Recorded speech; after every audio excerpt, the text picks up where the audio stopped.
The howling wind was a funeral song, an icy lament that pierced the darkness.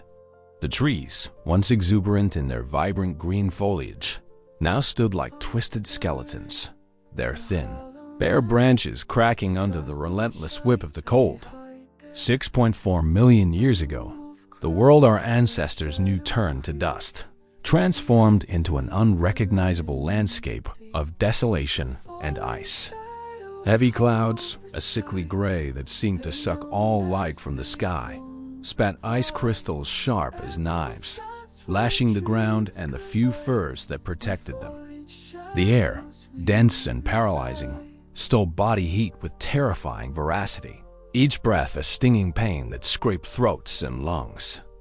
On the frozen ground, snow already deeply buried the tracks of creatures that would likely not see dawn, silent victims of the relentless frost. Deep within a damp, foul-smelling cave, where the scent of wet earth and excrement mixed with the pungent odor of smoke, a chill ran down the spine of a Homo habilis female named Lyra. She looked at the flickering flames of a precarious fire, the only barrier, fragile and insufficient, against the annihilation lurking outside. She felt fear like an icy embrace, squeezing her chest and stealing her breath. Outside, the skies were freezing, turning the world into a white tomb. Outside, chaos reigned, a realm of deadly silence and starving predators. And they, the last of their kind, a small and vulnerable tribe, were alone against the white apocalypse unfolding. This wasn't just cold. It was death in its purest, most relentless form, whispering promises of an inevitable end for all of them.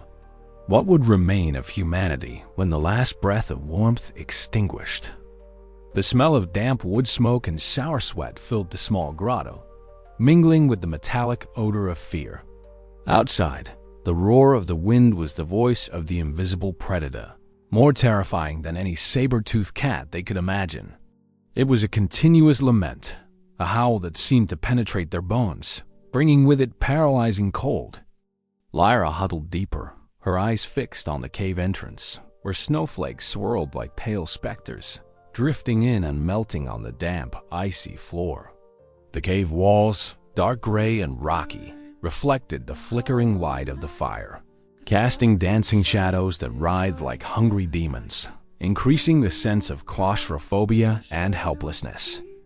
Her fingers, calloused and cracked by the cold, gripped a sharpened piece of rock, a rudimentary tool, but her only defense. For weeks, the sun had been merely a distant memory, obscured by clouds that promised an icy eternity. The forest, once vibrant and full of life, with the rustling of leaves and the singing of birds, now lay beneath a thick blanket of snow and ice. A silent cemetery of frozen trees and broken bushes. The silence of nature, once comforting, was now oppressive, punctuated only by the crackle of ice and the howl of the wind. The group, a small handful of survivors, was starving. Skins stretched over their gaunt faces betrayed their deprivation. The few foods they had stored before the ice fell, some dried roots, remnants of smoked meat, were running out, each portion rationed with a heavy heart. The men's skeletal figures with deep, desperate eyes watched the women and children with a mix of compassion and despair. The faint cry of a baby echoed in the cave, a sound that pierced Lyra's soul. Kale, the dominant male of the group, a robust man with a deep scar on his face that made him even more intimidating, coughed, the sound hoarse and dry, like dead leaves rustling in the wind. He stood, the shadow of his lean body stretching across the cave walls, a giant of despair. "The hunt must go out," he murmured, his voice almost inaudible against the wind's lament, but heavy with a gravity everyone understood. Lyra watched him, feeling the weight of the decision. She knew the decision was a death sentence for some. The cold was the enemy, and the snow its deadliest weapon. There was no prey.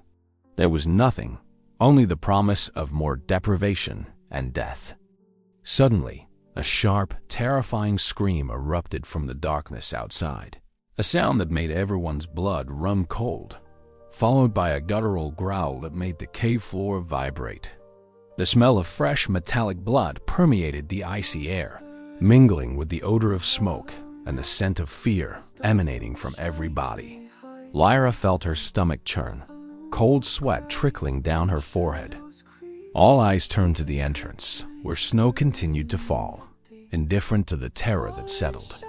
It was a sign, a grim warning that the world outside was not just cold, but also deadly, inhabited by horrors the mind could barely conceive.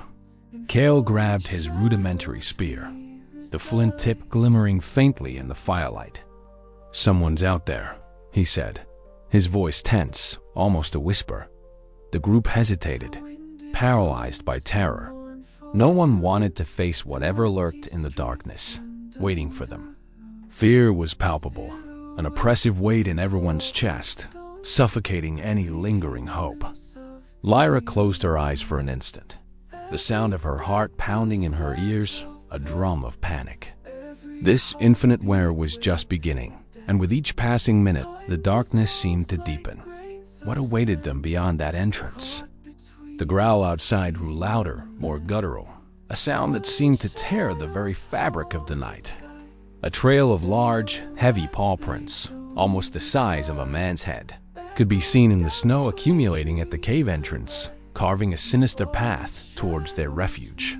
Lyra felt her blood run cold in her veins. It was big. Too big. A creature they couldn't easily escape. A force of nature that knew no mercy.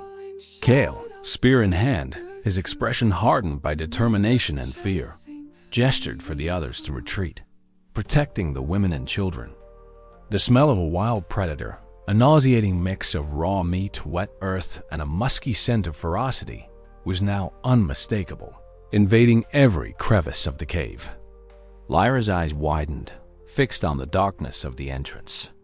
It was a terrifying wolf, one of those Ice Age monsters, a Canis dirus, that hunted in packs and knew no fear, only insatiable hunger. With a thunderous roar that made the air vibrate, the massive shadow of a giant wolf emerged at the cave entrance, filling the space with its imposing and terrifying presence. Its yellow eyes glowed like embers in the dim light, fixed on the small, huddled humans. Its fangs, long, sharp, and stained a dark red drip saliva as it sniffed the air, locating its next meal. The group screamed in panic, a chorus of terror that echoed off the cave walls, retreating to the back, seeking any refuge. Lyra crawled, pushing the children behind an unstable pile of rocks, their hearts pounding erratically. Cale, with desperate courage, lunged forward, his spear aimed at the wolf's flank, a vulnerable spot. The attack was swift, a blur of movement, but the animal was faster, more agile than it seemed. It dodged with surprising speed, and with a powerful swipe of its front paw, armed with razor-sharp claws, it threw Cale against the cave wall. Cale's body fell limp, a groan of pain escaping his lips, the sound muffled by the wolf's heavy breathing. The group was in total panic. Some tried to run for the exit, but the wolf, with a swift movement, blocked the way, its fangs bared, a deadly warning. Lyra knew she had to do something, anything. She saw the campfire, still lit, the flames dancing faintly, and had a desperate, risky idea. With trembling hands, but driven by desperation, she grabbed a burning branch, the embers flickering dangerously. With a guttural scream, a sound that seemed to come from deep within her, she hurled the branch at the wolf. The flame hit the animal's face, which snarled in pain and recoiled for an instant, shaking its head, disoriented. It was her only chance, a brief moment of predator hesitation. Lyra grabbed the hand of one of the children, pulling her close, and shouted to the others, her voice hoarse with effort. "Run! Into the forest! Fast! Don't look back!" The group hesitated for a second, fear still paralyzing them, but desperation was greater than fear. They lunged through the cave entrance, running desperately into the dark, frozen forest, the furious howl of the wolf echoing at their heels, a sound that would haunt their nightmares. The escape had begun, and the promise of a tomorrow seemed further away than ever, a mirage in the snow. Lyra didn't look back. She just ran, her lungs burning with exertion, the cold cutting her skin, fear transforming into pure adrenaline, propelling her forward into the uncertainty of the icy night. What awaited them in the vast white silence? The snow fell relentlessly, covering the ground with a white, treacherous blanket that seemed to swallow every sound. Every step was an exhausting struggle, their feet sinking into the soft, icy snow, the wind cutting exposed skin like 1,000 invisible blades. Lyra, with the children clinging to her hands and those of other women, pushed through the frozen forest, where the bare, dark trees seemed like silent sentinels of a dead world, their branches cracking under the weight of accumulated ice. The icy air burned their nostrils with each breath, and the smell of frozen pines and damp earth was the only aroma besides the dread that accompanied them. Exhaustion was a dense fog, clouding thought, making every movement torture. But the fear of the wolf pursuing them and the need to protect the young propelled them forward into uncertainty. They ran aimlessly, just away from the predator, seeking any refuge, any place where they could breathe without imminent fear. Suddenly, Lyra tripped over something hidden beneath the snow, something hard and irregular. She fell to her knees, the air leaving her lungs in a painful gasp. When she looked up, she saw it. Bones. Countless bones, scattered in a small but disturbingly visible clearing, some still with remnants of frozen flesh. A macabre feast for the cold. A silent cemetery, forgotten by time and covered by snow. A brutal testament to nature's ferocity. The silence was oppressive, broken only by the whistling wind through the dry branches. It was a place of death, a grim reminder that life was fragile and nature unforgiving. Terror squeezed Lyra's heart. Was this their destiny? To be reduced to forgotten bones in the snow, nameless, without memory? As she observed the remains, Lyra noticed something peculiar, something that made her momentarily forget the cold and fear. One of the skulls, unlike the others, seemed to have been carved. It wasn't natural. It was the work of hands, of an intelligence she recognized, an intelligence like her own. It was a Homo habilis skull, like hers, but older, more worn. There was a mark, a small perforation that seemed to have been made by a tool, a symbol, a message. Was it a warning? A message from past times, from others who had faced the same fate. Who were they? Whispered one of the women, her face pale, her eyes wide with horror, her voice barely audible. Lyra had no answer, only a grim premonition. The mystery of that desolate place, combined with the threat of the wolf pursuing them and the cold consuming them, tightened around them like a knot in their throats. The wolf could be near, sniffing the scent of fear. The cold was the constant, relentless enemy, and the bones ... The bones were an omen, a glimpse into the future that awaited them if they didn't find a way. What did that carved skull mean? Was it a sign of hope or a final warning? The mystery of that silent graveyard echoed in Lyra's mind, adding another layer of terror to her odyssey. Hunger gnawed at the group's insides, a searing pain that mixed with the cold and exhaustion. 3 days had passed since the desperate escape from the cave, and the cold seemed to have intensified, each gust of wind an icy needle.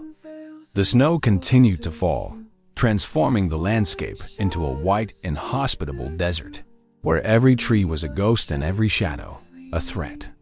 The few berries and roots they found, frozen and tasteless, were insufficient to satisfy the hunger that tormented them, a hunger that hurt more than any wound. Lyra's muscles ached with every step, and her lips were cracked and dry, her throat raw. The smell of despair and unwashed bodies hung over them, a funereal odor. The children whimpered from cold and hunger, their small bodies trembling, and the mothers cradled them with a silent sadness, their eyes empty of hope. Suddenly, a fresh track in the snow caught the attention of one of the men, his hungry eyes widening. They were large, unmistakable footprints of a young woolly mammoth, likely separated from its herd and weakened by the frost, its life slowly draining away.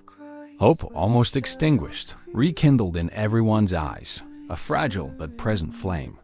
A desperate hunt began, driven by hunger and the promise of survival. They followed the tracks for hours, the cold biting their bones, exhaustion weighing on them, until they spotted the animal. It lay on the ground, trembling, almost frozen, its breathing heavy and irregular. The group advanced cautiously, their rudimentary spears in hand, hearts pounding. The hunt was brutal, a fight for life against death. The mammoth, even debilitated, was a force of nature, a giant that could still crush them. Lyra, along with the others, threw spears and sharp stones, while the animal bellowed in pain, a sound that echoed through the silent forest. The mammoth's warm blood stained the snow, a shocking contrast to the whiteness. Finally, with a last breath, it fell, its massive body sinking into the snow. A strange, heavy silence fell over the forest, broken only by the panting breaths of the hunters. Then, shouts of euphoria, a mix of relief and triumph. They had food, they had survived, but the joy was short-lived. Meat was scarce, and the group was numerous, each with their own insatiable hunger. A silent conflict began, hungry glances crossing, tension building in the air. The strongest men, driven by the instinct for survival, tried to monopolize the larger pieces, pushing the weaker ones away. Lyra watched, her heart heavy, feeling compassion drain away, replaced by the brutality of survival. She saw the greed in her companion's eyes, the savagery that hunger could awaken. One of the males, a young man named Rack, with wild eyes and a hungry expression, tried to push Lyra away from a piece of meat she had managed to secure. "Get out, female. That's mine." He snarled, his voice hoarse, his teeth bared. Lyra, in a sudden burst of fury and desperation, reacted. She pushed Rack with all her might, and the man, caught off guard, stumbled backward. "No, there's enough for everyone if we know how to share," she shouted, her voice raw with effort and emotion. The tension was palpable, a stretched string threatening to snap at any moment. It was the law of the jungle in its rawest form, where survival meant fighting, not just against the cold and predators, but against each other. That day, they didn't just hunt. They fought for their lives, not just against the cold, but against human nature itself, revealing the darkness that deprivation could bring. What else would they be forced to do to live another day? Night fell, and with it, a howling wind that carried a strange and unsettling scent, a mix of sulfur and damp earth, an odor Lyra had never smelled before. The group, hungry and exhausted, had found shelter in a small rocky overhang, a precarious recess that offered little protection against the biting cold that seemed to penetrate to their very bones. The embers of the fire, made with damp and stubborn branches, barely produced warmth, and the smell of smoke permeated their nostrils, mingling with the new and unsettling aroma.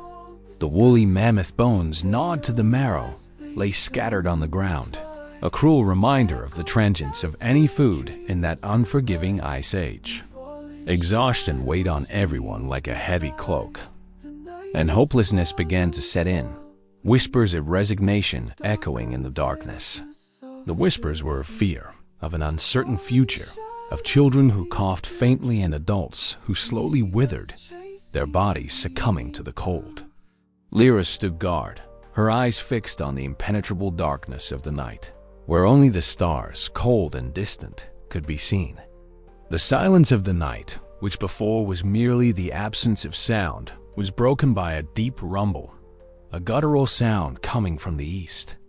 It wasn't thunder, nor the roar of a predator. It was a sound that seemed to come from the very bowels of the earth, a long, terrifying groan that made the air vibrate.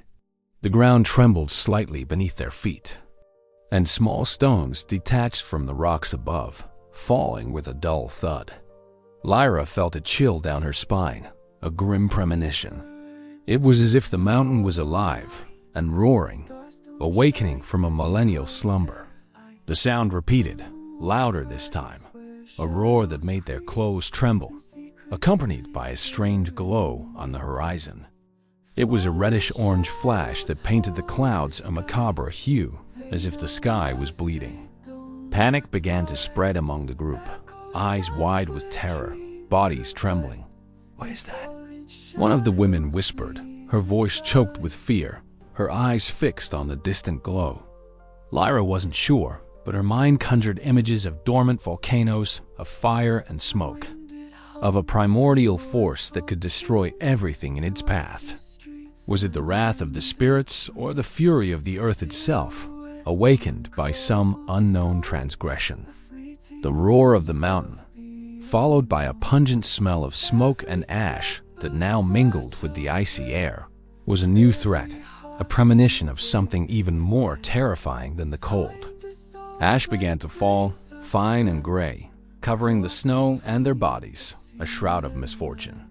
The fear that pursued them was now geological, an uncontrollable force of nature, and the promise of a tomorrow seemed about to be swallowed by a primordial catastrophe.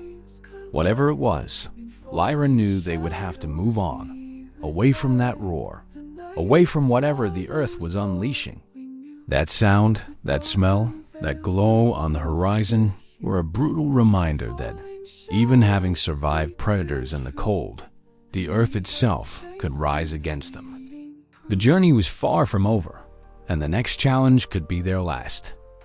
The air was dense with ash and the pungent smell of smoke, a gray shroud hanging over the landscape. But to everyone's relief, the snow had stopped falling. The mountain roared sporadically in the distance, a muffled sound, but a grim and constant reminder of the earth's fury that it awakened.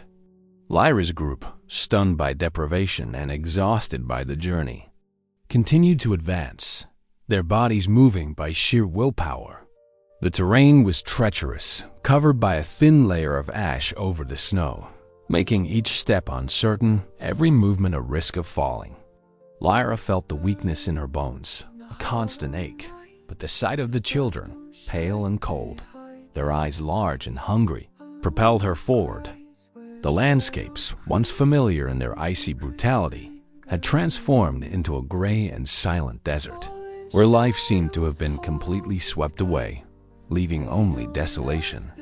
They walked for hours, time dragging, hope fading with each step, replaced by a bitter resignation. It was then that Lyra saw it. Not a trail of footprints, not the smell of smoke, but something subtle, almost imperceptible. That made her heart quicken. Beneath a thin layer of ash, there were green shoots, fragile, but unequivocally alive. Small plants, stubbornly resisting the harshness of that new world, emerging from the desolation like a miracle. It wasn't much, just a few specks of color in a sea of gray and white. But it was a sign of life amidst the desolation, a promise that the world was not entirely dead. Lyra touched one of the shoots, feeling the cold sap and the delicate texture, and a tear streamed down her face, a tear of relief and gratitude. It was a tiny hope, almost insignificant, but it was hope, the first she had felt in a long time. They followed the shoots, which became more frequent as they advanced into a region less affected by the ash, where the snow layer was thinner and the air seemed less dense. The air began to smell of damp earth and, in the distance, a murmur. Not the murmur of the wind, nor the groaning of the mountain, but the unmistakable sound of running water. It was a stream, partially frozen, but offering the promise of life, of quenching the thirst that tormented them. They had found a refuge, an oasis of life amidst a desert of ice and ash. There, vegetation, though scarce, began to reappear, small bushes and grasses struggling to survive. Lyra and the group drank the icy water, feeling life return to their bodies, the cold water invigorating them. This place was not paradise, not the world they knew before the ice, but it was a beginning. They had survived the infinite winter, the fury of the mountain, and the savagery of each other. The darkness was still there, always lurking in the shadows of the forest and the distant howls. But in that refuge, in the whisper of the stream and the sight of the first green shoots, there was a promise.